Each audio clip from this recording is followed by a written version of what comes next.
ជំរាបសួរលោកគ្រូខ្ញុំបាទឈ្មោះសកលរតកុលមកពីក្រុម SX3 អញ្ចឹងថ្ងៃនេះខ្ញុំមកបង្ហាញពី code step 3ទៅលើ midterm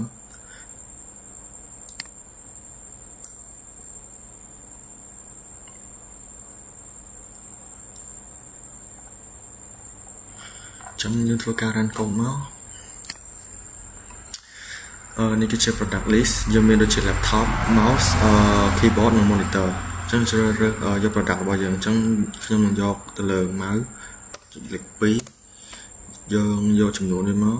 អញ្ចឹងក្នុង stock យើងមាន50ស្រាប់ហើយអញ្ចឹងយើងទិញយកចំនួន2មកនេះអញ្ចឹងកូដហ្នឹងវាបង្ហាញថាវាបង្ហាញយើងថាយើងត្រូវទិញអីចំនួនប្រមាណហើយតម្លៃប្រមាណហើយមាន discount ទៅលើ product ហ្នឹងទៀតនេះ discount 5% 80រៀលនេះ discount 5% ចុះសល់ចុះបាន4រៀលអញ្ចឹងនៅសល់តម្លៃវា76ហើយវាមាន sell report ទៀតដែលថា laptop ដែលថាមកយើងលក់បាន$80នេះហើយនេះគឺជា stock report stock ដែលយើងនៅសល់អញ្ចឹងយើងទិញតាមម៉ៅ2ទេអញ្ចឹងដំបូងវា50ឥឡូវវាសល់តែ48ទេអញ្ចឹងកូដរបស់យើងមិនប្រឹងទេសូមអរគុណលោកគ្រូសម្រាប់ការ